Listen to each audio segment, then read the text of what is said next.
have here with us in London an audience of around 60, I'm sure, all bursting with questions and observations, so we'll bring you in now. But I want to start, if I may, in our audience with Samina Haq from Islamic Relief. And one of the reasons, one of the things I particularly want to get your thoughts on is I think you're generally perceived as having achieved a great deal in terms of what could possibly be achieved in Somalia, and quite a track record there. What's the parallel with Sahel? Are there parts of Sahel, how much you're doing there, and are there parts of the Sahel where you do have an access that others don't have? And what are your thoughts as well on the ability or otherwise to link up the humanitarian response with building up, reducing people's vulnerability generally? Sure.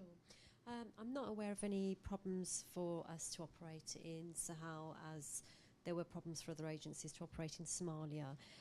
Though we are working in some areas where I know there are other agencies that don't have a presence. So I think the situation in the Sahel is slightly different to Somalia. I think where Somalia was a very strong Islamist state. Just talk directly into that. Sorry, just okay. So that we can they hear? Because we can make sure that David Sure. and also Jean-Nicolas, if he's still on the line, Yeah. I hope. Okay. Yep. We're working in the north of Mali. We had to suspend operations when the conflict... is this on? That's yeah? good. Okay. That's good. Yeah, that's good. We had to suspend operations when the conflict started, but we've restarted operations again in the north. We're working with WFP on an emergency response programme with regards to the malnutrition. With regards to resilience, I can't speak about the Sahel, but I can speak about work we've done in Bangladesh, which has been extremely successful. We're actually working, organising and facilitating a workshop which involves key government stakeholders and civil servants to draft a national disaster management policy. And I think that's where resilience needs to start. It needs to start at a national level. There needs to be some type of ownership, because if it's at that level, as we are finding in Bangladesh, we're finding that there's a lot of very, very successful projects. And on the back of that, Islamic Relief's managed to secure a lot of institutional support. Just recently, we've secured 10 million from DFID UK Aid Match for a DRR and food security programme across 6 countries, which includes Chad and Niger. So those are our observations on obviously our ability to operate in the Sahel and what we see, or how we see resilience working. Are you concerned that the whole kind of environment in which you and others are working in the Sahel could become, what's the right word to use, more sectarian, I suppose? If northern Mali goes towards a military intervention, they are very much Islamist groups who are there. There is the general Western government perception that that's a source of potentially an ever-growing terrorist threat, not just in Africa but more widely. We know what's around all of that. Do you think that could make the whole context more I don't know, to be quite honest with you. I mean, I know, obviously based on our experiences in Somalia, that if they do become sectarian, then that's obviously going to create a lot of problems for any agencies trying to operate there. Otherwise, it's difficult to comment on, without... Sure. Okay. Good. Okay. No, thanks very much indeed for that. Right. And let's open up to questions, please, for members of the panel here, or indeed to David. And can I just check, Jean-Nicolas Marty, you're still on the line? Yes, I am. Excellent. So thank you very much indeed. Good. Let's hope we can put some business your way as well. So both of you and David in Senegal as well. So any questions, please? No, not a single question for anybody. Well, while you're all thinking of them, do any members of our panel have, which you haven't had the chance to any questions you want to put to Wendy? Yeah. Let me just Wendy. take the microphone. I'm going to abuse my position as HPN coordinator. No, I'm interested. I mean, at the risk of provoking even more discussion on this issue, I would like to ask Simon a bit about a rather provocative policy brief that he wrote recently on the relevance of resilience, because we've talked a lot about resilience recently, and I mean everywhere, not only the Sahel. And I think I think it would be interesting to hear from Simon about the results of some of the research that HPG has done, looking at this as how it's being used as an organizing concept and what some of the implications of that are. I mean, do we know what it is and how relevant is it to what we're talking about?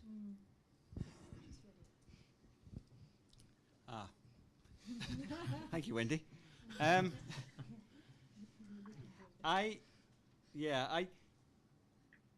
said before, I'm kind of pessimistic and optimistic in possibly in equal measure, and the word resilience provokes both of those in me to quite an extreme degree. I think that on the one hand,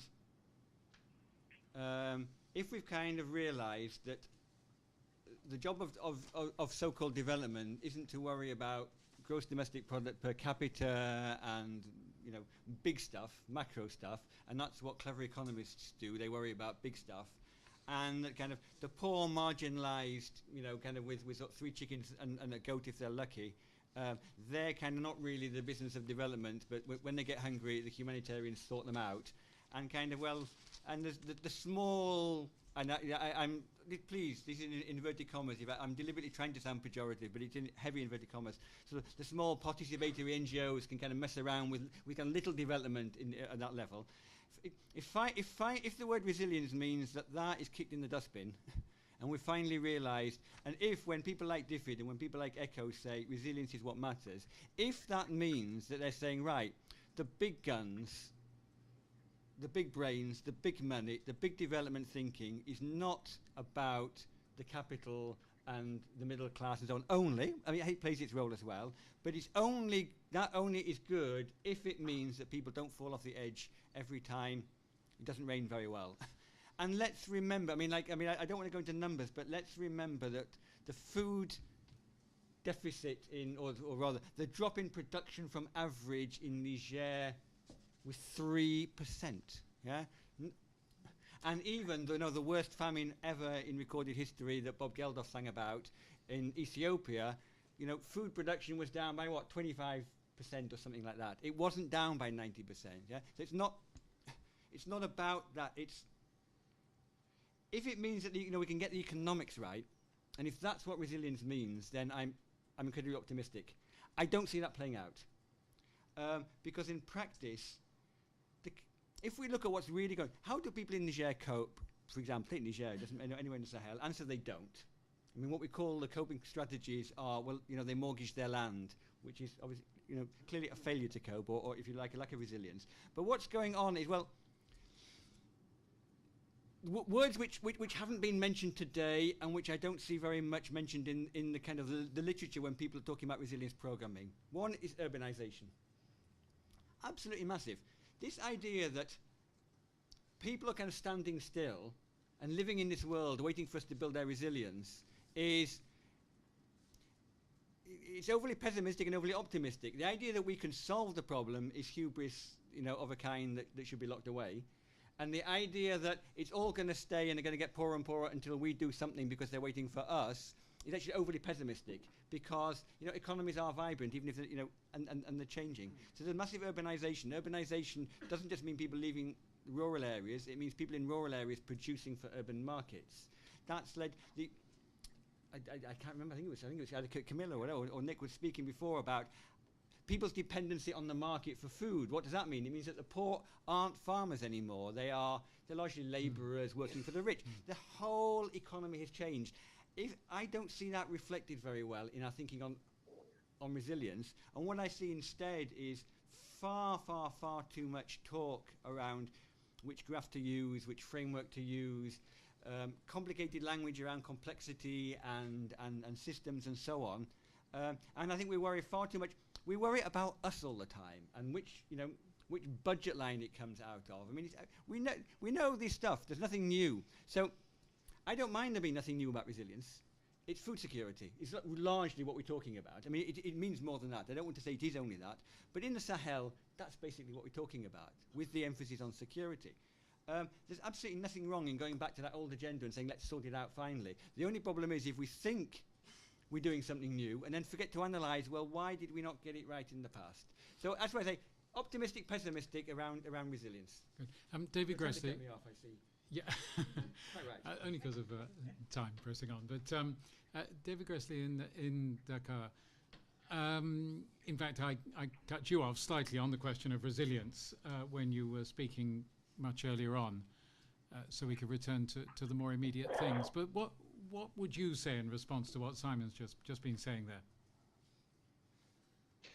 Well, I think he says a number of very important points. Number one, I think being pragmatic is the right approach. I think being focused, as I mentioned earlier, on those households that remain vulnerable, just as he described, to making decisions to survive that compromise their future is an important point.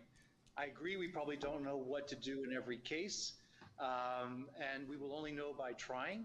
And I think what we need to do is look at this in a longer term context as well.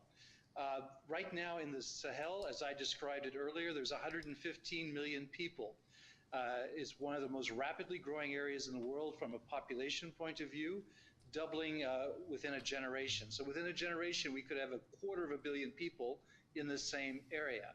They're not all going to live on subsistence agriculture. There has to be a broader transformation down the road if that is going to have a fundamental impact. So the key, I think, is on the short term, which is more humanitarian in orientation.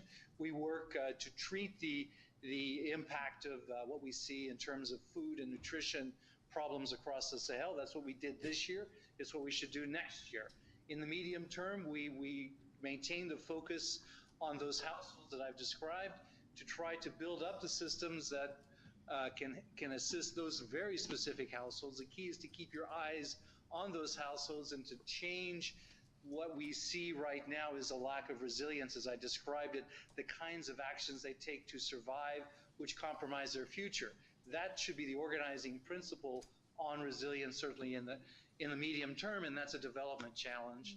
In the longer term, will require basically a larger transformation of these economies to support what will be a rapidly growing population.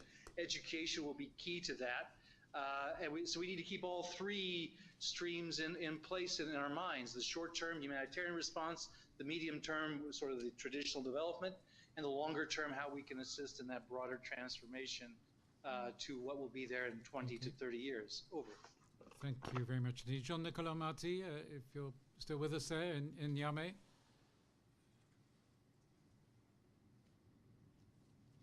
Jean-Nicolas. Yes. Yes, hello. Hello. Could you hear David there and Simon's contribution beforehand on these further thoughts on resilience? Yeah, I had difficulty to hear the Simon's contribution, but I heard David one. I'm not the best place to speak on that topic of resilience. Of course, as ICSC, we are more focused on immediate emergency, though.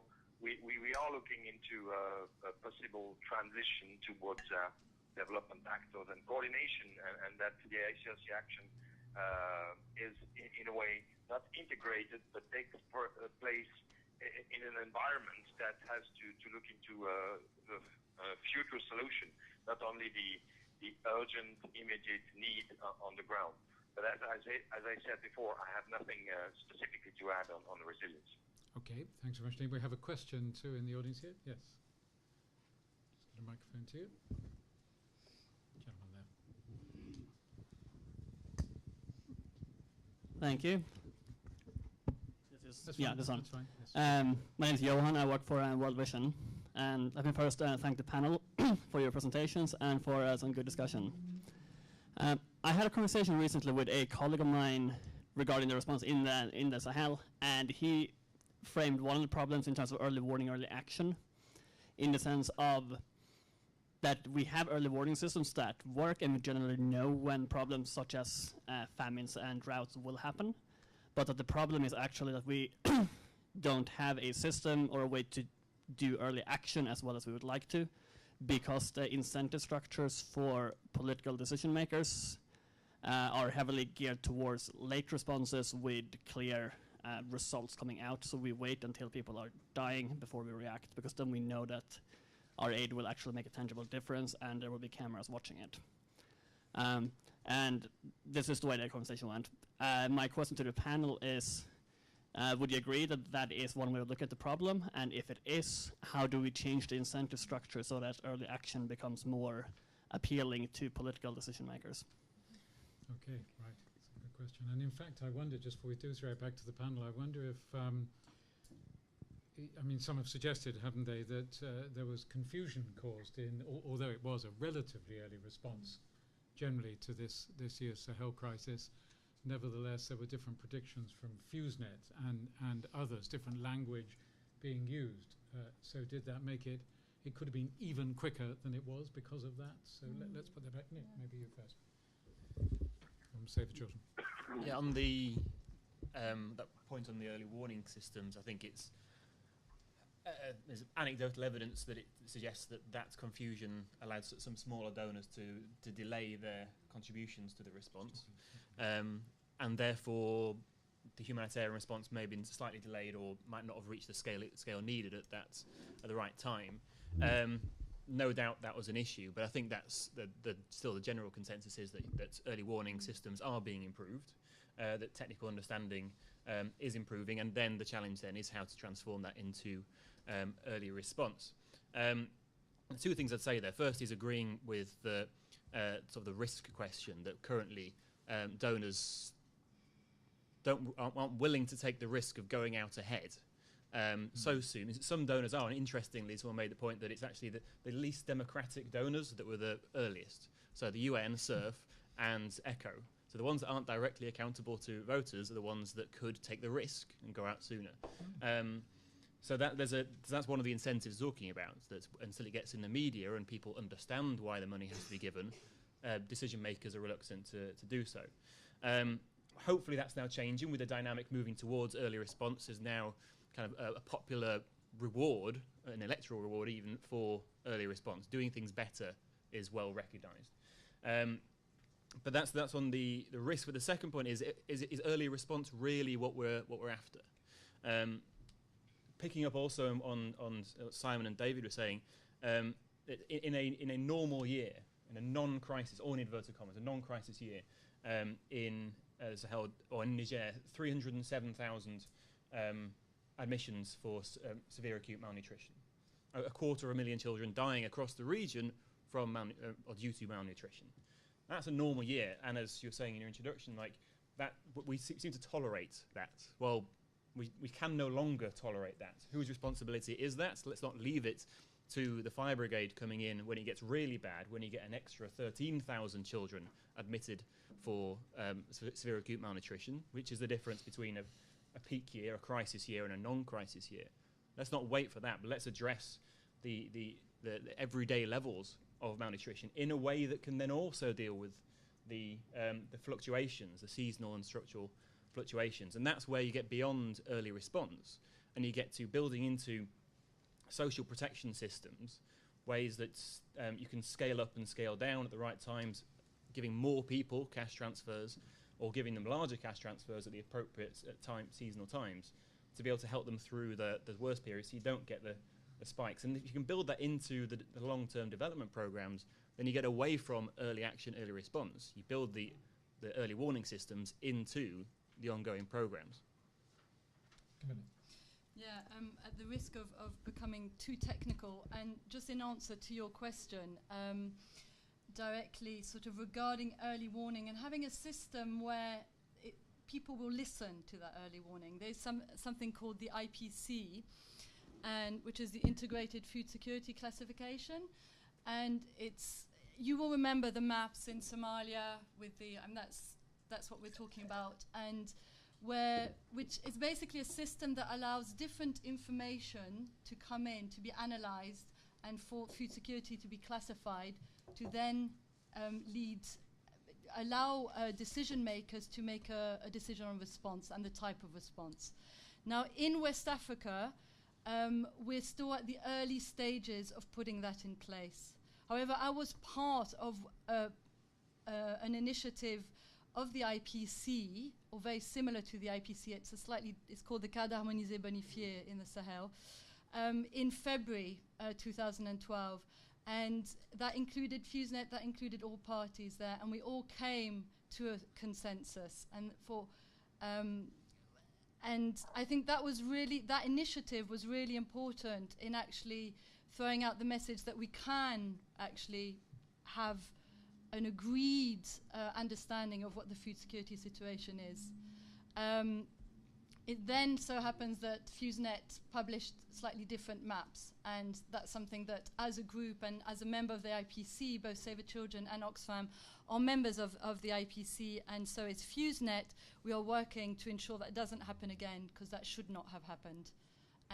But I really don't think that it made such a great impact on the response, no. But as I say, we're working on ensuring those kind of discrepancies in messages to donors, to decision makers, governments, don't happen. And I think the IPC process is a very credible process to do that.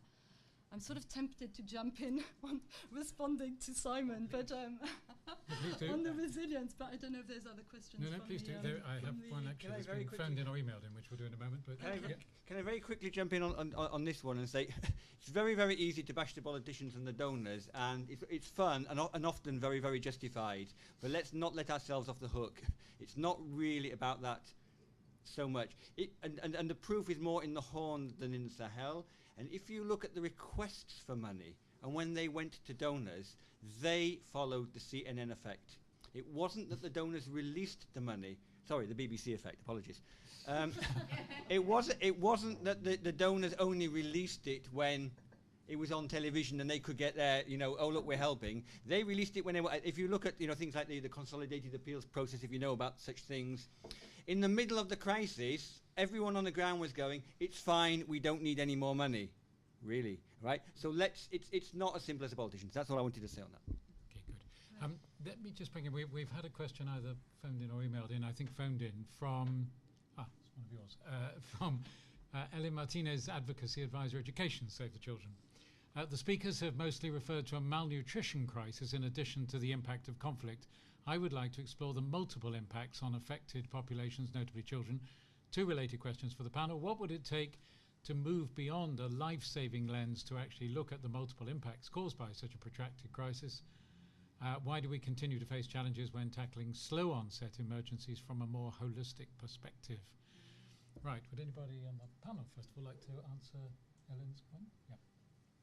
Well, I think the answer to this may relate a bit also to what we were just talking about, how you translate warning into action. Possibly we need to work towards some sort of common understanding of what is an acceptable level of resilience and basic well-being in populations, and then begin to see if that can get incorporated into the long-term donor system. And I think a good parallel we can take is with what happened with the debt crisis in the late 90s. In the middle of the 90s, there was a very bitter argument between NGOs and the Jubilee debt campaign on the one side and the macroeconomic financial government establishment on the other, and each making arguments of principle, saying that debt couldn't be written off or else it had to be written off. But eventually, through a lot of negotiation, there was a basic agreement was reached on a level of debt sustainability that was the minimum that any, or the maximum rather, that any poor country should live with. And the IMF was picked as the agency that would make that assessment. And going forward from there, instead it reversed the process. So instead of saying a country owes all this money and they should pay all of it back except for the bit that we'll write off, it became a case of saying, how much can they pay back? Probably not much. All of the rest has to be forgiven. In other words, what is the problem? What's the need? And then the outside world has to adapt to it. Now, you can make all sorts of criticisms of how the Paris Club and so on has worked since, but the basic principle is that people turn up with an assessment of need, an assessment of basic development requirement, if you like. Now, perhaps in the case of resilience, we could reach a point where somehow some sort of basic assessment is made of what is the basic level of well-being, of access to education, of minimal nutrition, of basic food security that a country in the Sahel or anywhere should have. And then the obligation would be on everybody else in the international community to work with the government to try and achieve that, and to make sure the cash was there to where cash is needed. Am I right in thinking there was one university, was it Bath, that had a kind of well-being index of countries, and whether he looked at it properly from that, especially from that perspective, I don't know, but I think it has been turned around in that way, hasn't it? We've only about 3 or 4 minutes left, or 5 minutes maybe, and we do have 1 or 2 questions just before we come back to other panel members at the end. Can we take your question if you wanted to ask something for quite a while? Yeah, hi. Is it on, yeah? Yeah. It is, yes. Yeah, my name is Marcus Oxley from a civil society network working on disaster reduction. I just want to pick up on this resilience issue, because I think actually, I think we know more about resilience than perhaps we're kind of letting on actually. And I think really whilst resilience is a very difficult property to kind of quantify, to measure, I think it's in times of crises when communities, societies, when systems are under stress, are under shocks and stresses, that actually we can understand what the key characteristics, the key principles of resilient systems are. And I think there's a critical insight that we can learn within the disaster response community as to what's at the essence of resilience. So, for example, for any system, any social system, economic system, political system, it has to be able to survive the hit, survive the shock. And clearly principles of preparedness and responsiveness are critical to being able to absorb, to survive the hit. But also any enduring, lasting system, social system, economic system, political system, has to be able to adjust and change to changing circumstances. So clearly the ability to have strong feedback mechanisms, the ability to learn, the ability to self-organize, diversity, which gives you the alternatives which we can do, the ability to connect, the connectivity, social cohesion, the ability to self-help, to solidarity, these are all principles of how systems can survive and adapt to shocks and stresses. And whether we look at what happened at the earthquake in Japan, or what perhaps didn't happen in the Hurricane Katrina in New Orleans, or we go into the Sahel or the Sudan, there is general in the specific. And what we need to be doing is distilling down what these principles of resilience are and embedding them into our development processes.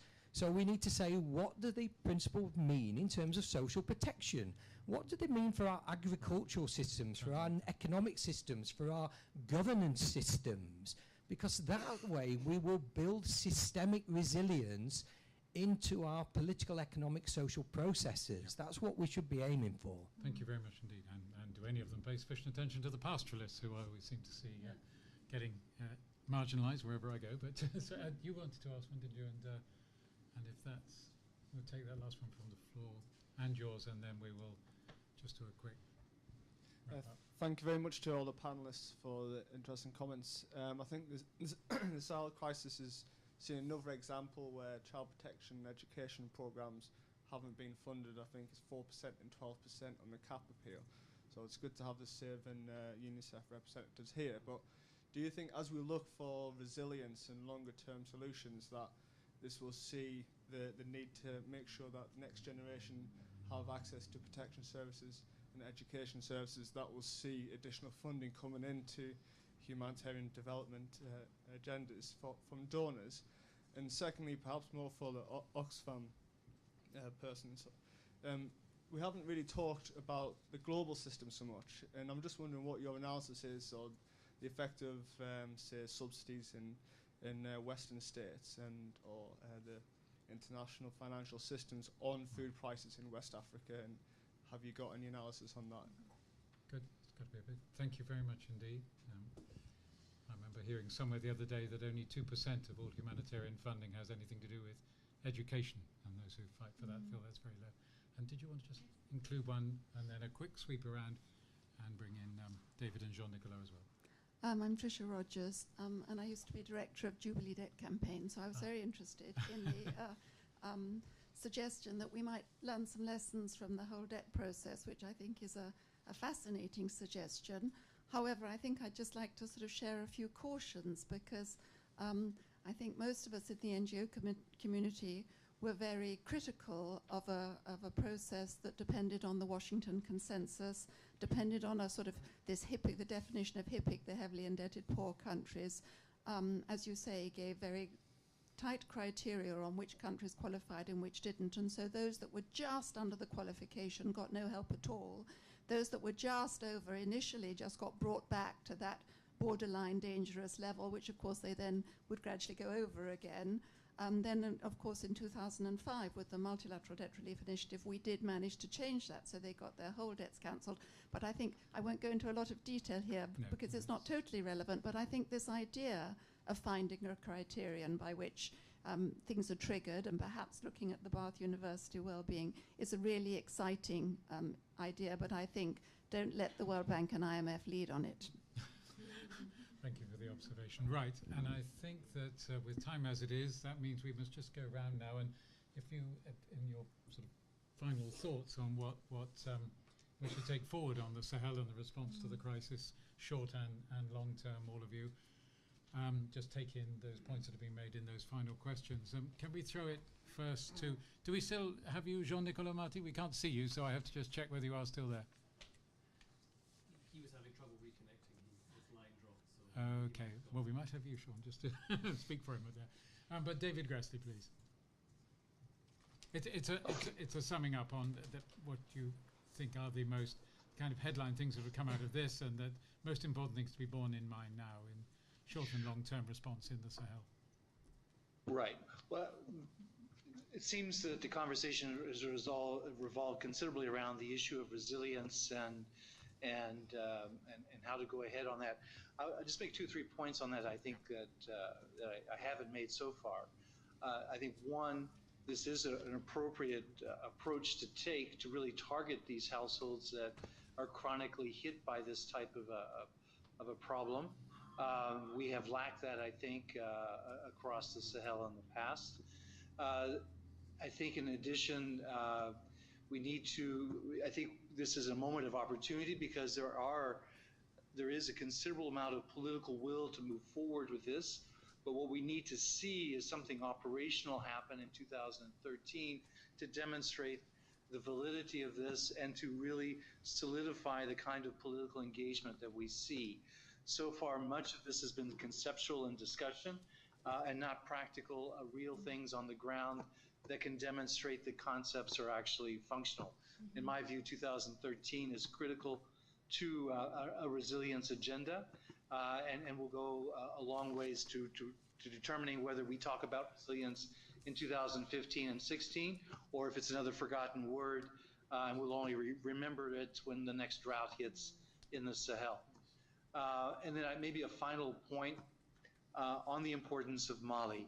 I do think we need to see the security situation in Mali as one of the most fundamental threats to succeeding on a resilience agenda in the Sahel. You asked a question earlier. I think it will have an impact on the world's where the world's attention will be placed. It will go to Mali, and it will be a challenge to keep the longer-term focus on resilience and also just dealing with the chronic emergency level needs across the Sahel as we go forward in 2013. That will be a very difficult challenge that we should not underestimate, and we need to be prepared to fight the struggle to keep that on track as Mali unfolds. Thank you. David, thank you very much indeed, Simon. If you don't, and bearing those questions in mind as well, any particular points you wanted to take up? So in 30 seconds, you want an analysis of the global economic system and how it impacts. Yeah, fine. I won't deal with the short-term response, but in the long term, obviously, right, there's no time now for details. So the headline word, I think, would be politics. We are very, very technocentric in the way in which we deal with life. I just find it, for example, incredibly interesting how a couple of times people talked about lessons were learnt in Niger in the way in which the state was much more responsive and much quicker and much better. Lessons weren't learned in Niger. They had a change in government. I mean, that's, you know, we heard that from Paul, yeah? That's why it changed. But, and we all know that. I mean, I haven't told anyone anything here, but we kind of have to dress it up in this technical language. And it's messy. Let's deal with the politics. It will prevent us from ever thinking that there's an ideal solution that we're working towards. And it will also just allow us to sort of recognize we do have a role. It's limited. Where can we have an influence? I mean, for example, like again, another of the words that don't come up very often, things like land tenure. I mean, you just mentioned pastoralists just now. Their problem with land tenure and land pressure. This is not a technical problem that you can give the consultancy to the World Bank and they will come out with the correct titling system. Well, yeah, give them the consultancy, they will come out with a titling system. It won't help. You know, it's about dealing with messy power, messy politics, understanding how it all works. And in the development and the humanitarian world, we try and shy away from that, and we try and dress things up a little bit. You know, we don't like the word power very much. So I think a much greater ability to deal with reality, a much better awareness of what our own role is in doing it. And the key thing of all is, can we have a plan, first of all, yeah? Before we start rushing in, well, we need to learn by doing, absolutely. But what's the plan? What are we actually working towards? I mean, forget the abstract terms, forget the resilience, the adaptive capacity, incredibly important words and things we need to work towards. I'm not criticizing that. But what's Niger, what's Mali going to look like in 10 years' time? What do they want it to look like? Interesting whose voices are being heard today. Don't know if voices have colour, but anyway. And whose voices get heard and whose voices shape that, and our role as voices in terms of...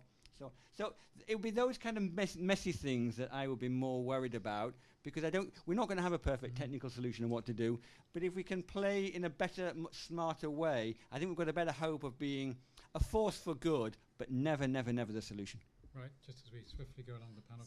In fact, one very interesting thing there is voices being heard and so on is, and this does involve Oxfam from what I saw in Niger, is intelligence from the village really built upon. I mean, I thought it was very striking that a lot of the early warning apparently that we got of the developing crisis in August and September last year that enabled the new leader of Niger to go to the UN General Assembly, talk about the looming crisis, came from more structured village level analysis and village reporting than had been the case in the past. And you know, building the capacity of those communities to be able to do that, both local authorities and communities themselves. I just wanted to quickly answer your question on the global market system. It's going to be too long to deal with now, but we have a piece of research, and I'll make sure that that's shared. So looking at the impact of the global system on the Sahel region, and specifically when it comes to food prices.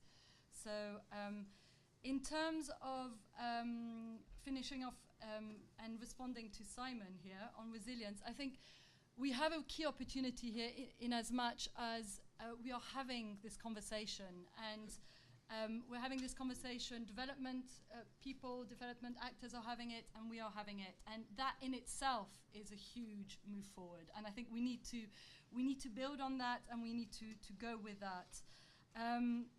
I think even on just on a practical level, David, you were saying we haven't really talked about it practically, but even at an organizational level, what does that mean? It means that myself, a humanitarian and longer term development folk, work in the same regions, with the same communities, maybe, and doing slightly different things, but together and much more collaboratively. One key thing we talked about, you mentioned just now the pastoralists and their way of living and the cycle of pastoralism, with men migrating for long periods of time and women staying at home. Incredibly untapped resource in the region, women, and Oxfam is doing more and more work with women, organizing them, linking them with the market, looking at ways of strengthening their voice and their capacity to manage in the difficult circumstances that they are in. So these are all, I think, positive ways forward, which I hope will be on a much larger scale. Thank you very much, Steve. Paul. Paul first, maybe.